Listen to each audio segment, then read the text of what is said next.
It's media day. We have moved on to 26A. I'm talking to Strake Jesuit head coach Donovan Fikac. Coach, talk to me. Maybe other people are as interested in this district as I am, but when you see teams that you don't normally see, you go through the districts we've already gone through. It's always Houston ISD, Cy ISD, Katy ISD. Here we have a nice little. I mean, you're dragging the A-Leaf teams with you, but you got a couple of teams coming up from 5A. You got George Rance that's been over there. That they're always looking for a home because they get stuck with the Fort Bend teams and whatnot. This seems like a nice little compact district, and you get to see some teams that you don't normally see. How do you feel about this district? We're excited. That's the first when we saw the realignment back in February. We saw the way it shook out. We were super excited to play these guys. We know it's going to be competitive, but we know these guys. We've played Fulshear twice already, non-district, past 2 years. So we're excited to have them in the district now. A-Leaf, it's always going to be a dogfight. Those guys are going to they've got, they're going to bring some size. They're going to bring some speed. So having a rapport with these guys from the A-Leaf schools, great competitors, great sportsmanship.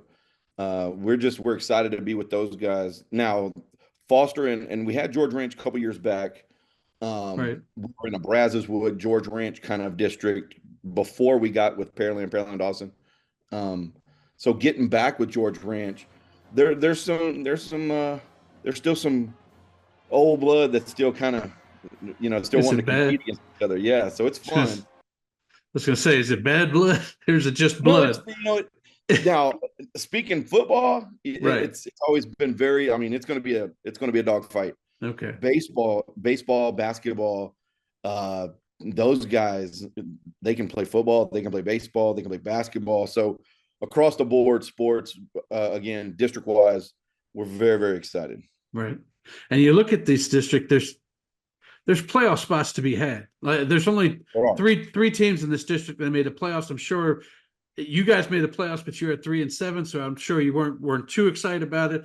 Fulshear, of course, made the playoffs, but they're in 5A, and then George Rance made it in over there at the Fort Bend. So there could be some really competitive games and games that you guys got to pull off right off the bat to make sure you're in a good spot. That's right. Again, every Friday is going to be tough. Yeah, I don't. Looking back, I don't really know. I guess because we've been away from Georgia Ranch, I don't really know what now that they've got the new head coach. Uh, I think it's Coach Vogt. I think is how you pronounce his last Yeah, name. yeah, yeah. Um, yeah, he's got those guys working over there. I don't know what they've got coming back. I know what Fulshear has. They're nasty. They Yeah. can play.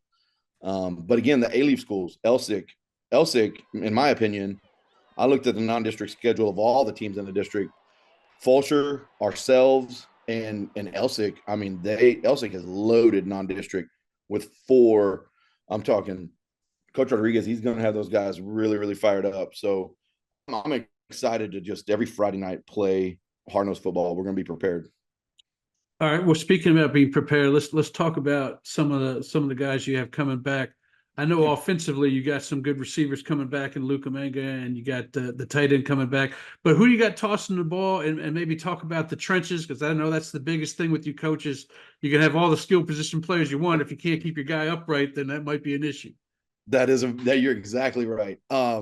No, we couldn't be more excited with let's start in the trenches with our offensive line. Four out of the five are again either 2-year, 3-year starters on varsity. Coming into this year, they've all been on varsity since their sophomore year. They're seasoned, they're experienced, they're hungry. Quarterback is going to be right now. If I were to say we start tomorrow, our backup quarterback actually is going to win the job out.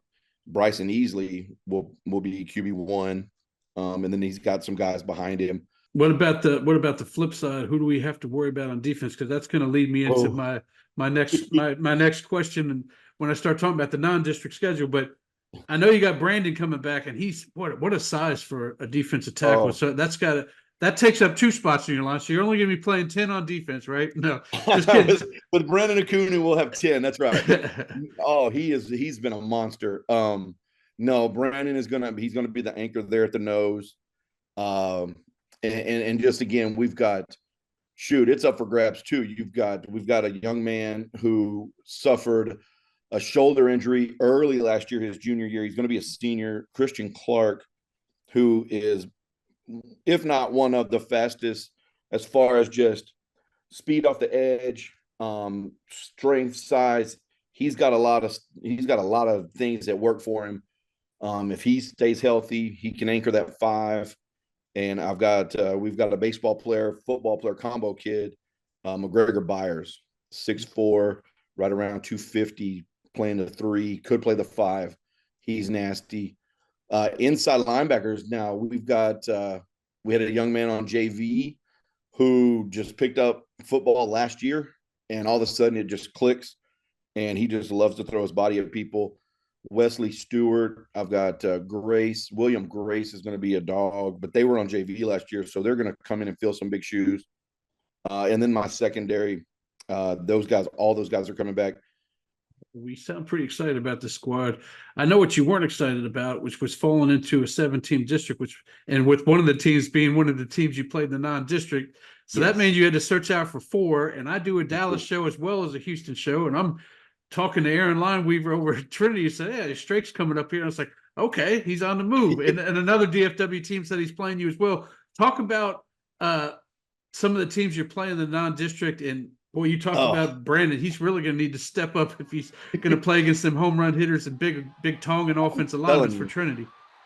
Oh my goodness, yes. So I guess when the realignment came out, and for right, wrong, and different, for whatever reason, sometimes it's hard for Jesuit to find games. Sometimes it's easy to find games, and this was that tricky year where we knew we needed 3, thought we had 3, some things fell through, and we go to the realignment, and all of a sudden we had a week 1 who said they couldn't play us week 1, and we had to go back to the drawing board.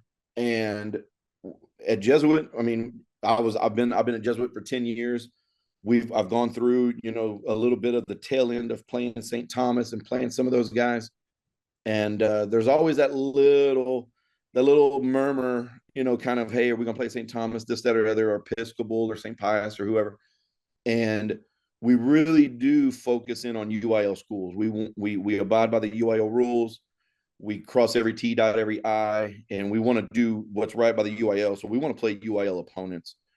And it just so happened that, Euless Trinity, they needed a week 1, and we needed a week 1, and it just worked out. So we're headed up to Euless week 1. It's going to be fun. It's the Haka. I have never seen it in person, so I may actually have my phone out recording it. But, well, it's going to be fun. You're definitely going to see some speed, and hope it gets you ready for that. That 7-team district where you got to win right off the bat. You can't afford to kind of take any losses if you want to get in the postseason. So it's going to be fun for you, Coach. I appreciate you joining me, man, and we will talk to you sometime during the summer. All right, we look forward to it. Thank you for having me.